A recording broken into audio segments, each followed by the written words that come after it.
6 nəfərsiniz. Hərəniz bir sıralamayla mənə cavab verin. Çox üzr istəyirəm. Axırda nə sual olacaq, həzir? Hamımızdan qolum, hamımızdan üzr istəyirəm. Deyir ki, inək də, qoyun da. İkisi də eyni otu yiyir, nə düzdür? Nəyə görə biri lopa bayra çıxır, biri qırdır. Yəqin bağırsaq sistemi də orqanlara göstərir. Hansı görür? İnək böyüdü, qoyun balacadır.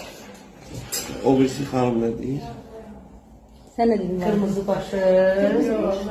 Hamımız bir cavab verin də, xahiş edirəm. İnək böyük heyvandır, qoyun balacadır da. Hələ bir cürə də. Bağırsaqlarına Ay, hələ bir cürə də. Ölçüyə görə də. İkincide də qeyd aldım. Qeydə alırsın, sən də fikir.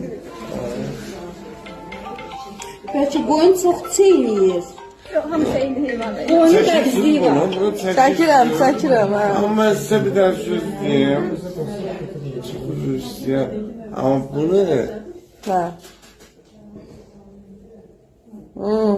mən çox şalırmam bir şey. Aha. Niyə mənə gəldin tibbdə verdin, hə? Bizə verdin bu sualı. Bilmirəm. İndi sualın cavabını özündə biz bilmədik. 6 nəfər həqiqətən. Həncür onu baytara da verər. Boxdan başı çıxmır ya. Bunun əməliyyatı var.